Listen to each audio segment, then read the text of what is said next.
Nosotros no queremos estar solos en el universo. Por eso siempre estamos buscando algo. Inclusive en la Tierra lanzamos sondas con la intención de conectar con alguien. Y ese contacto fue descubierto por el científico Stephen Hawking hace poco tiempo y puede no resultar muy bueno.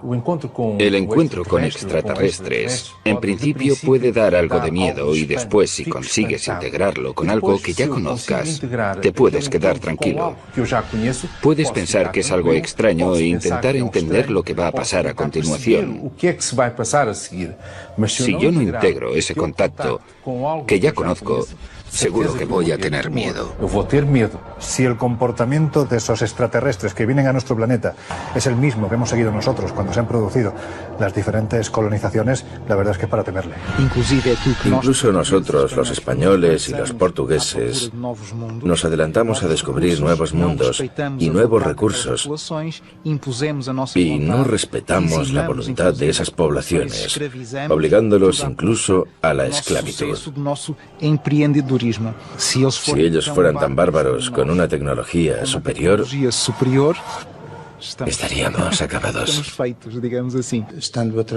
Tratando un acto absolutamente inédito en la historia de nuestra civilización, seguramente la parte emocional, la parte fundamentalmente orgánica, será de esperar una reacción muy emotiva, muy fuerte. Un contacto eventual con una inteligencia u otra es lo que vamos a tener que afrontar en el futuro. No sabemos qué riesgo supondría un supuesto contacto con una entidad alienígena. Los peligros abarcarían desde el más que probable contagio con organismos desconocidos en nuestro planeta, hasta los diversos trastornos psicológicos ocasionados ante acontecimientos que escapen a nuestra comprensión. Nosotros no sabemos hasta qué punto no puede haber un contagio con otras criaturas. En el caso de la Varginha en Brasil, el supuesto médico militar que estuvo con la supuesta criatura, el señor Paulo, murió pasados 2 días, víctima de un colapso del sistema inmunitario. El contacto con extraterrestres, a través de cualquier medio, depende de la persona que lo va a hacer y de cuál es su intención. Puede ser muy peligroso si la persona no está centrada y no tiene conocimiento científico y se cree todo aquello que va a ver, que va a tener un contacto real con ellos en ese momento. Pero esto puede ser únicamente algo imaginario y ver una proyección de aquello que realmente desearía ver.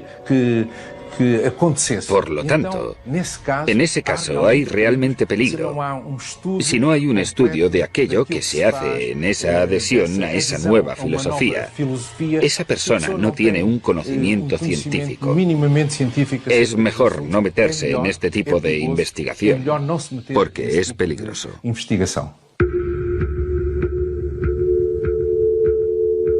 En el mes de junio de 1972, Joan Turu Vallès y José Félix Rodríguez Montero protagonizaron un suceso que todavía hoy sigue sin explicación. Por lo que sabemos, estaban convencidos de que habían conseguido contactar con seres del planeta Júpiter y creían saber la forma de poder reunirse con ellos.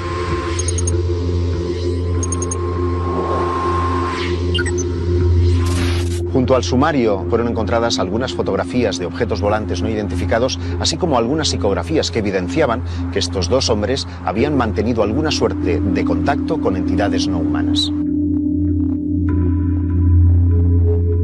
José Félix y Joan Turu Vallès decidieron en el mes de junio del año 1972 quedar en el apeadero de Torrebonica, en Tarrasa, y bueno, pues allí decidieron abandonar su cuerpo físico. ¿De qué forma? Permaneciendo tumbados sobre la vía del tren, esperando a que el convoy literalmente los decapitara. Se desplazaron a un punto kilométrico de la vía Madrid-Barcelona para que el tren les decapitara, dejando sobre sus pechos un lacónico mensaje: los extraterrestres nos llaman. Lo que ocurrió la noche del 19 al 20 de junio de 1972 sigue siendo un enigma cuando aparecen los 2 cadáveres. La pregunta es quién les ayudó para que aguantaran el miedo a ese tren que se les venía encima, y luego los detalles, sobre todo ese papel con ese mensaje. Hubo una tercera persona que les tuvo que ayudar.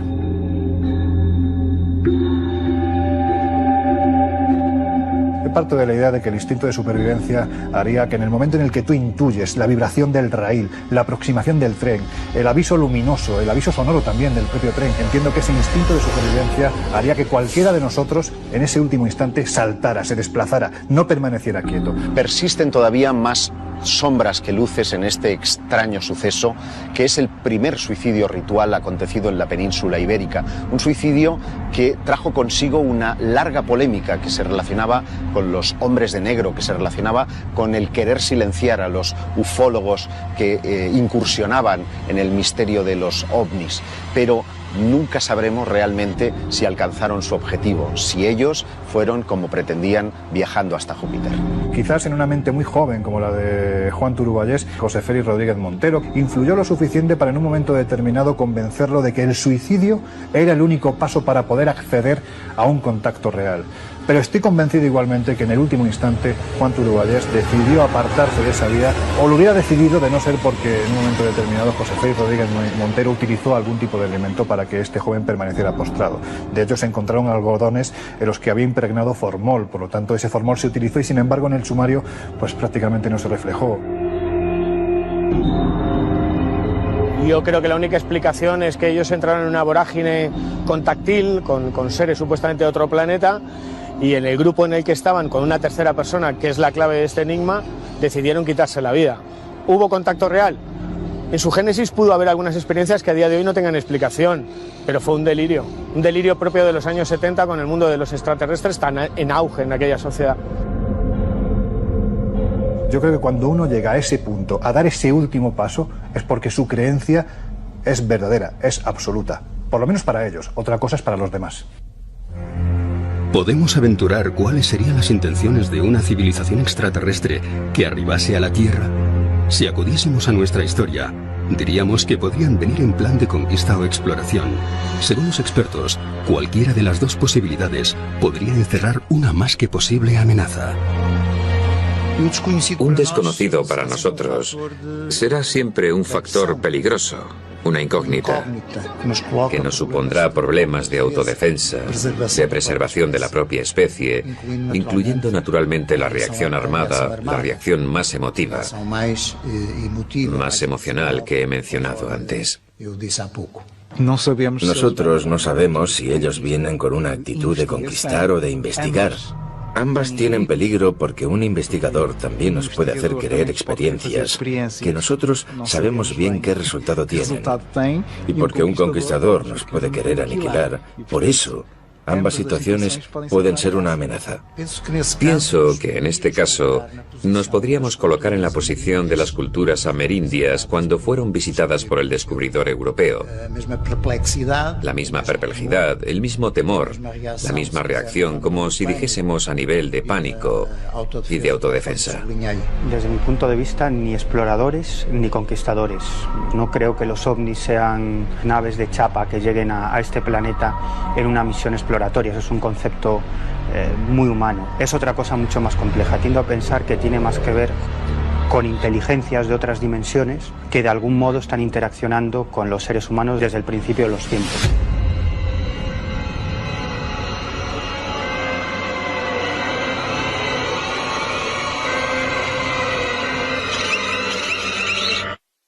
Hay muchos investigadores dentro del fenómeno OVNI que están convencidos de que somos una especie de cobaya, ¿no?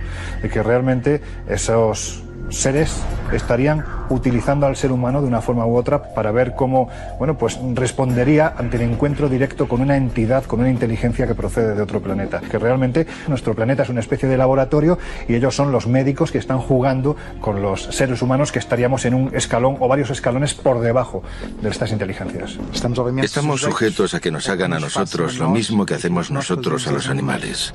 Colocar chips, hacer experimentos. Hacemos una serie de barbaridades todos los días. Inclusive pisar una hormiga, que para nosotros es totalmente insignificante. Al hacerlo, ni lo sentimos. El 17 de agosto de 1966 fueron encontrados en Morro de Vintem, montaña situada cerca de la ciudad brasileña de Niterói, los cuerpos sin vida de dos jóvenes especialistas en electrónica, conocidos por su afición al fenómeno OVNI. Lo último que sabemos es que después de adquirir varios componentes electrónicos, se dirigieron hacia la cima de la colina. Lo que ocurrió permanece todavía en el misterio. Lo único que sabemos es que sus cadáveres fueron encontrados con unas misteriosas máscaras de plomo que tapaban su visión, como si realmente hubieran mantenido una suerte de contacto con una fuente luminosa o electromagnética de gran potencia. Hay un montón de incógnitas, de enigmas por desvelar. Aparecieron los dos cadáveres sin signos de violencia, vestidos, llevaban dinero, un cuaderno con unos símbolos extraños grabados. Se especuló con su relación con la pasión o el mundo de los ovnis. El caso Niteroi es francamente extraño y hay investigadores que apuntan a la posibilidad de que podría tratarse de un incidente de agresión ovni con muerte de los testigos. Por la autopsia conocemos la hora de la muerte y coincide con el avistamiento de un objeto no identificado que varios lugareños, ellos agricultores, localizaron en la región de Morro de Vitén. Es verdaderamente inquietante. Hay un hecho que conecta directamente el asunto de las muertes de Morro de Vitén con el asunto OVNI, y es el diario que Miguel Pereira deja en este escrito de este suceso. 2 mensajes que dicen: 16:30, tomamos pastillas; 18:30, contacto.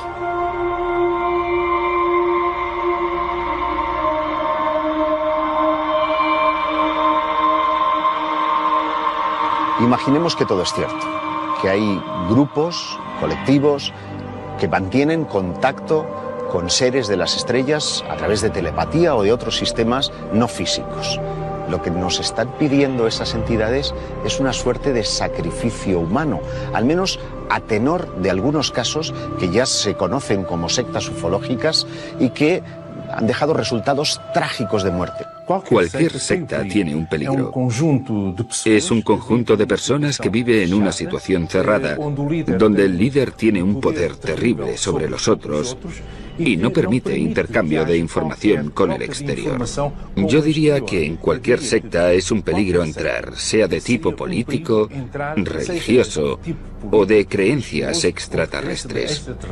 Uno de los casos más conocidos es el de Heaven's Gate, ¿no? El de la Puerta del Cielo, que en realidad se trataba de un grupo de personas, un grupo sectario, que acabó suicidándose porque creían que una nave extraterrestre llegaba a la Tierra protegida por un meteorito y que tenían que abandonar sus cuerpos para subir en espíritu a ese ovni. Otro suceso trágico es el de la Orden del Templo Solar, en un cantón de Bélgica y también en Quebec, en Canadá, donde sus miembros fueron todos literalmente asesinados. Si hay un caso en el que los expertos han defendido a capa y espada que se produce la intervención directa de unos extraterrestres que de una forma u otra están experimentando con una serie de retrovirus que se les escapan y que finalmente acaban con la vida de una persona, concretamente con la vida de Margot Shelley, la hija de la marquesa Ruiz de Liori, pues es el caso célebre de la mano cortada. Parece tener una especie de conexión con una parcela muy concreta del asunto OVNI, que es el planeta Humo. Por una carta que estos presuntos extraterrestres mandan a una serie de contactados en el año 71, se establece que unos misteriosos médicos nórdicos habrían amputado la mano de su hija Margot, una mano que efectivamente apareció junto a otros objetos verdaderamente truculentos en su casa de Albacete. Lo que se nos dice es que hay 2 personas ataviadas con batas blancas, con el cabello largo, rubios. Sería una representación muy típica de lo que eran los extraterrestres para los contactados, especialmente en la década de los 50-60 del pasado siglo. Se dice que esos hombres de aspecto eslavo estuvieron trabajando en los sótanos de la casa que la marquesa tenía en Albacete, concretamente en la calle Mayor, y estuvieron experimentando con seres humanos, también con animales. Como es lógico, la policía no entiende de extraterrestres y Margarita Ruiz de Liori terminó siendo detenida por este suceso. Pero el misterio volvió a la primera plana de la actualidad cuando en 1971 aparece esta carta de los humitas que establece que esos médicos nórdicos altos serían presuntamente estos exploradores extraterrestres que habrían ido a buscar la mano que había amputado la marquesa de Villasante. En los diferentes ejércitos y compañías aéreas del mundo se encuentran archivados cientos de informes de pilotos que han visto e incluso se han enfrentado a objetos voladores con formas y movimientos que no eran capaces de describir. Al parecer, para muchos de estos casos se encontraron explicaciones más o menos plausibles, pero en otros muchos no hubo ninguna justificación. Numerosos pilotos han tenido que salir en misiones de interceptación detrás de ovnis con un resultado dispar. En algunos casos incluso han habido muertes o desapariciones de pilotos después de que se tuvieran que enfrentar a este desconocido fenómeno. Juan Ignacio Lorenzo Torres, un piloto español que en los años 60 vivió un encuentro cercano con un objeto volador no identificado que llegó a colocarse 6 o 7 metros por delante de la carlinga del avión. Él decía que era como si estuviera vivo. Llegó en cierto modo a establecer una comunicación con este objeto volador no identificado que llegó a ser detectado en el radar y generó una investigación oficial por parte del Ejército del Aire. Si un piloto dice que ha visto un objeto volante no identificado, como son tantos y tantos los casos que hay, en los que además ese objeto ha jugado literalmente con la tripulación, con el mismísimo avión, es porque había algo extraño detrás. Ronald Reagan realizó una serie de declaraciones que sorprendieron muchísimo. Reagan llegó a declarar que si en algún momento la Tierra era invadida por una civilización extraterrestre, entonces acabarían las diferencias entre las dos grandes superpotencias de entonces. A partir de ese momento, su gobierno puso en práctica la iniciativa de defensa estratégica, que era una red de satélites que tenía como misión interceptar posibles misiles, pero que parece, a juicio de algunos especialistas y ufólogos, que tenía un propósito oscuro, y era protegernos de una amenaza extraterrestre.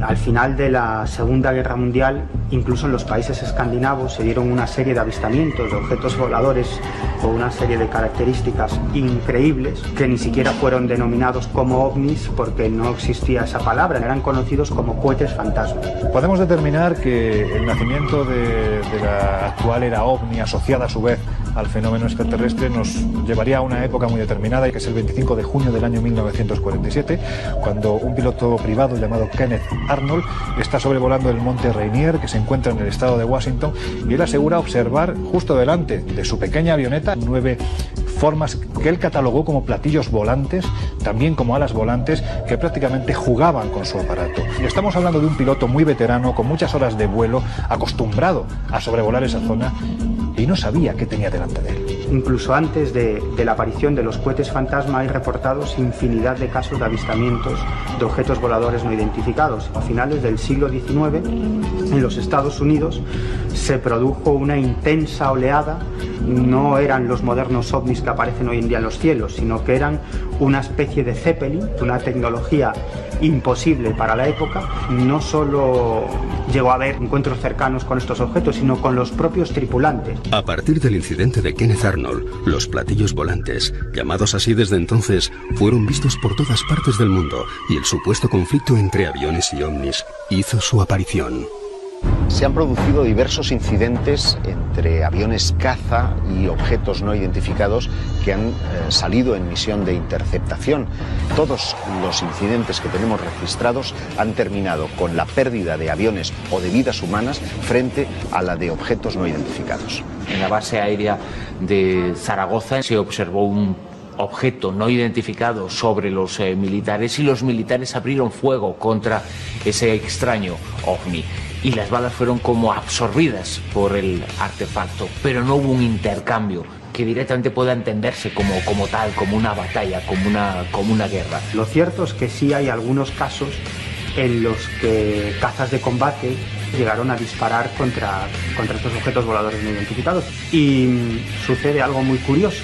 Los ovnis muestran que poseen una tecnología enormemente superior a nuestros aviones de combate y parece que esos misiles no le hacen absolutamente nada. Los pilotos llegaban a decir que era como si el ovni se tragase esos misiles, ¿no? Como si tuvieran la capacidad de desmaterializar esos proyectiles o bien de absorberlos.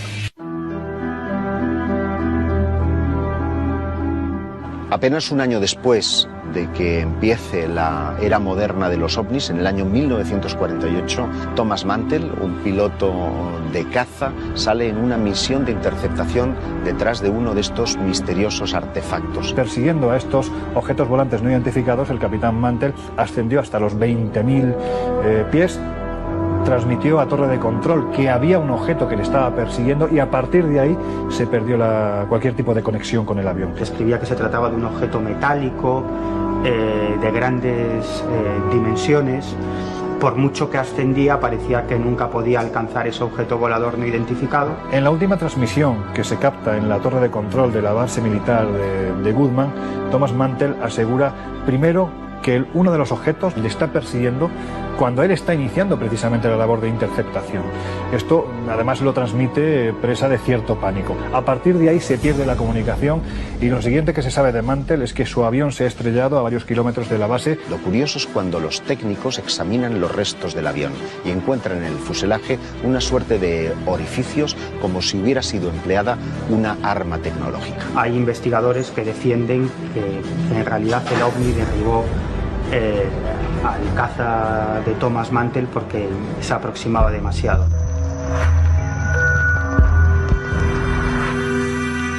En 1957, durante un vuelo de instrucción nocturna, el capitán Lemos Ferreira, acompañado de los 3 miembros de su tripulación, observaron que lo que al principio parecía ser un planeta se convirtió en un objeto luminoso de grandes dimensiones que permaneció inmóvil delante de su aeronave. Tenemos aquí 4 personas cualificadas con una alta capacidad para el vuelo nocturno que se enfrentaron a un fenómeno luminoso que creció y aumentó su dimensión y causó perplejidad contra la naturaleza, contra su origen, y que también llegó a poner en riesgo la propia vida de los 4 pilotos que se encontraron. Ese objeto alteró su forma. Por lo tanto, de una pequeña esfera pasó a ser algo parecido a un dedo doblado con un color como el hierro incandescente, como un rojo vivo incandescente. Y de dentro de ese objeto salieron 3 pequeñas esferas que rodeaban el pequeño objeto. Obviamente, los pilotos se quedaron aún más perplejos, digámoslo así, maravillados con este fenómeno, pero notan que de repente ese conjunto de objetos hace una maniobra descendente y se lanzan contra los aviones. Si el avión viene así, el objeto se lanza contra él. Obviamente los aviones tuvieron que hacer todas maniobras de emergencia para no chocar no solamente contra el objeto, sino también contra ellos mismos. La cuestión fundamental ahí es que las leyes de la física muchas veces pensamos que son inmutables y eso no es verdad.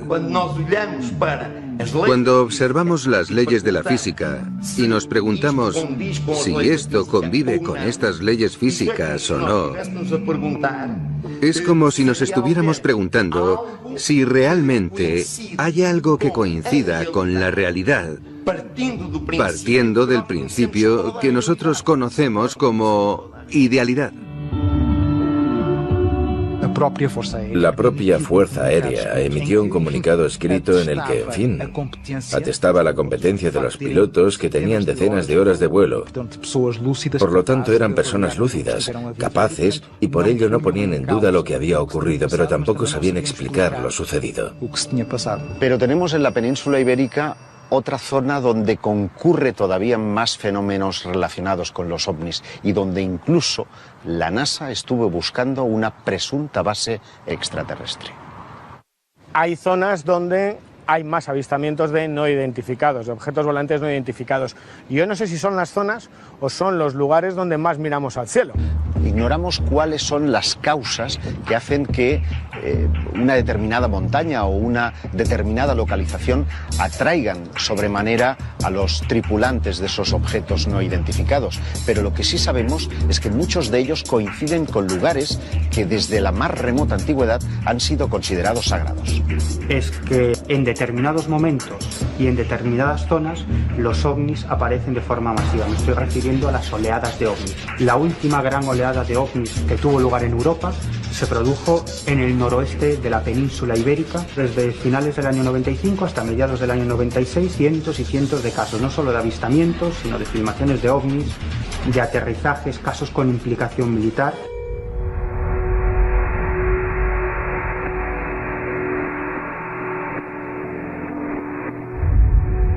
En la península ibérica existe una zona concreta donde se producen un gran número de casos relacionados con el fenómeno ovni.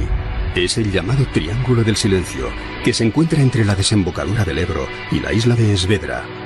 A partir del año 1976 se empiezan a recoger una serie de testimonios, primero por parte de submarinistas que acuden a la zona y que referencian cómo debajo de las aguas están observando unas luces muy extrañas. También se habla de golpes muy fuertes, sonidos muy extraños. Es un área parecida a lo que ocurre en el Triángulo de las Bermudas, donde tienen lugar avistamientos de ovni de una forma muy frecuente, de objetos submarinos no identificados que emergen del mar y que son avistadas por pescadores, y también de misteriosas desapariciones.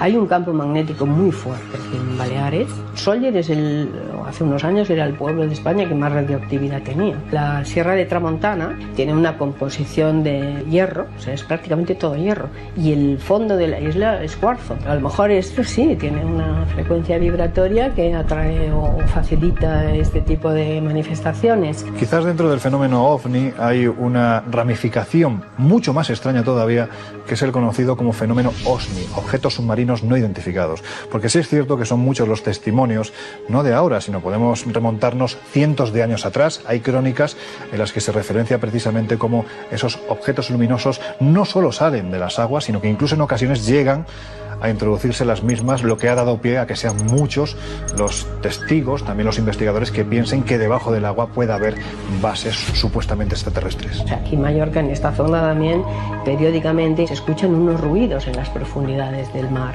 y son como unos impactos metálicos que se escuchan. En el litoral balear, los submarinistas han detectado misteriosos sonidos metálicos. Muchos pescadores han visto emerger bolas de luz que salían del mar. En los años 70, la propia NASA estuvo cartografiando el fondo marino pensando que posiblemente pudiera albergar una suerte de base extraterrestre. Luego te das cuenta que aquí en Sóller esto de ver ovnis es un hecho muy común. Me fui encontrando con casos pues, de gente, cazadores, por ejemplo, pues, que estaban yendo por una zona que se llama Esbarranc, yendo a cazar a las 4 de la mañana y ven un ser, ¿no?, que está flotando y sale un foco de su plexo solar hacia ellos. Estos dos señores que van con un perro pues se asustan, iban armados con escopetas, claro, y le disparan, pero aquello ni se inmuta, ¿no? Comentan que se empieza a elevar y finalmente aquello se transforma en una masa de luz, una esfera grande, y sube lentamente y se aleja. El 11 de noviembre de 1979 despegó del aeropuerto de Son Sant Joan un supercarabel de la compañía TAE con destino a las Islas Canarias. Cuando sobrevolaba el Triángulo del Silencio, emergió del mar un objeto no identificado que obligó al aparato a tomar tierra en el aeropuerto de Valencia. Este incidente dio lugar al conflictivo Expediente Manises.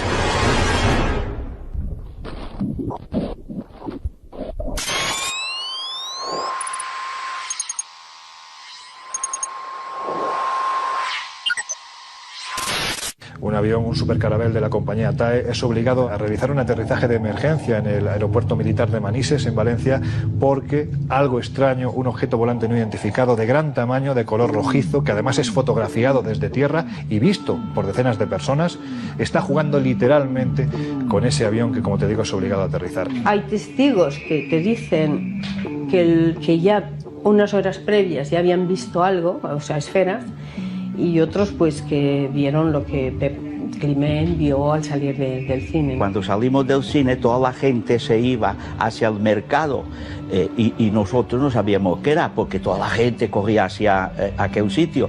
Cuando yo llegué a la altura del sitio que estaba la gente es cuando vi una bola muy luminosa como un balón encima de la montaña.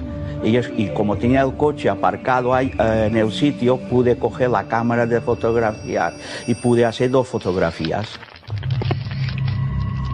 El comandante Javier Lerdo de Tejada observa algo a la izquierda de su avión, que efectúa una serie de maniobras muy extrañas. En ese momento se pone en contacto con la torre de control del aeropuerto de Barcelona. Tenemos 2 señales de luces rojas, como a unas 3 millas a las 10 de nuestra posición. Aproximadamente a la misma altura. A las 10 de la posición, a unas 3 millas a la izquierda de su posición ahora. Afirmativo. 7297, ¿me confirma las luces están en el mar o están en el aire? El avión es un tráfico y está aproximadamente a nuestra altura. Ahora estamos librando nosotros 250. Este tráfico andará por entre 23 y 26. Cae 297, ¿me confirma si va en su misma dirección?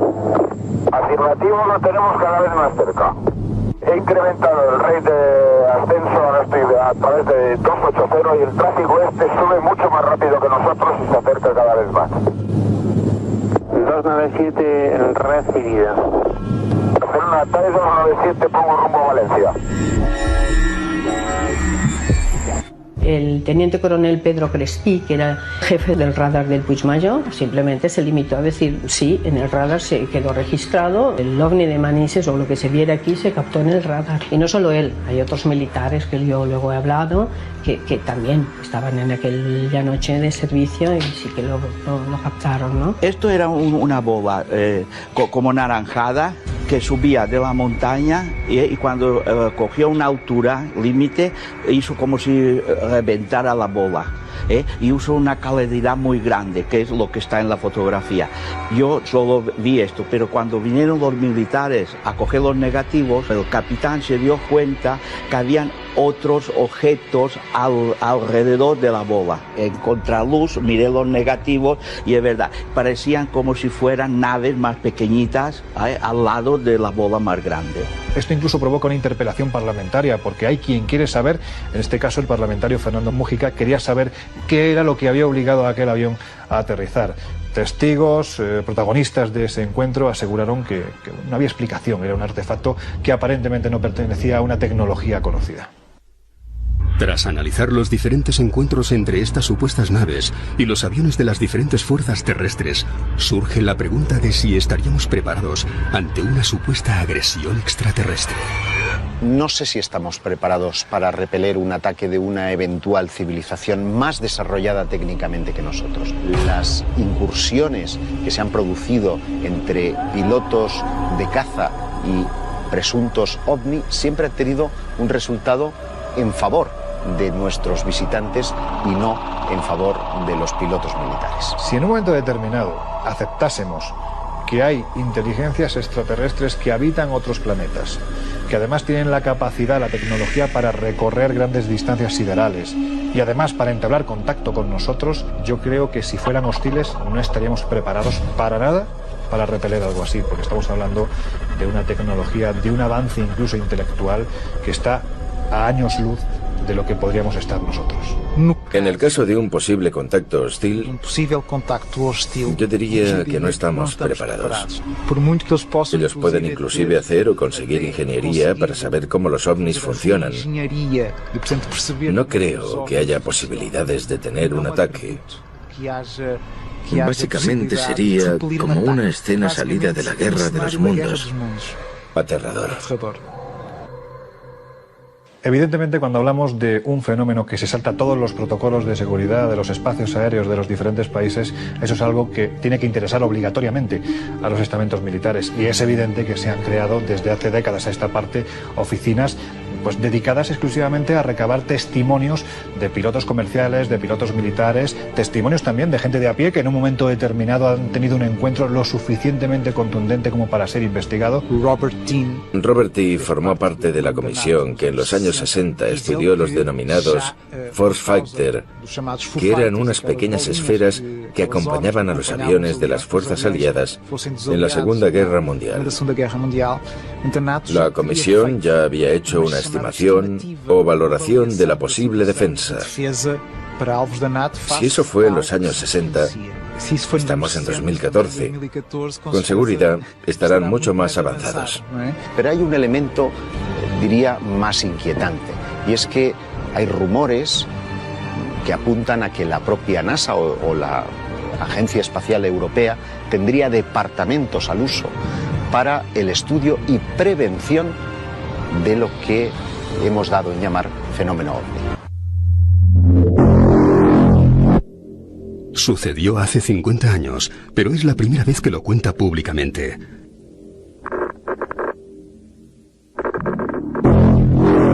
Durante una misión de reconocimiento en el litoral de Angola, el comandante Marques Pereira tuvo un encuentro con un ovni que fue investigado por la Fuerza Aérea Portuguesa. En altura, el comandante capitán Marques Pereira estaba volando con su avión tripulado con más de 7 u 8 tripulantes. Y al final de la tarde hubo un silencio de radio, esperando una indicación por parte de la fragata para accionar su radar y detectar cualquier movimiento sospechoso debajo del agua, y de repente comenzamos a ver por el lado de tierra dos luces. Una inicial verde y otra azul o roja, incandescente, colorida, que parecían dos aeronaves jugando. Nosotros estábamos en la oscuridad, sin el radar y sin nada. Y entonces yo rompí el silencio. Encendí la radio y hablé con la torre de control. Pregunté si había tráfico en la latitud de Dambrís, que era una ciudad en Luanda. La torre dijo que no había nada de tráfico y continuaron jugando aquellas dos luces diferentes. Después recibimos del barco un mensaje: operación inmediata, para dirigirnos hacia el barco. Conectamos el radar y nos dirigimos lógicamente hacia él. En ese momento, una de las luces, la que estaba más azul, se dirigió hacia nosotros con una velocidad casi instantánea, transformándose a medida que venía hacia nosotros en un objeto redondo, azul y blanco, sin detalles, y se aproximó completamente hacia el morro del avión. Y allí fue donde se paró. Fue una cosa totalmente inesperada y terrorífica, porque las pocas ventanas se iluminaron por dentro completamente. La colisión con el avión parecía inminente. Fue algo que nunca había visto. Mi reacción fue girar el avión porque no quería colisionar, y aquello tuvo un comportamiento curioso, porque no me hizo daño, pero mantuvo su posición relativa, como si perteneciese al avión. Y estuvimos así dando la vuelta durante unos 30 segundos. Al final, tal vez el sentimiento inmediato de que eso era una cosa inteligente, algo que estaba allí no por casualidad, sino por voluntad. Era inteligente. Nos observaba porque después se fue y desapareció.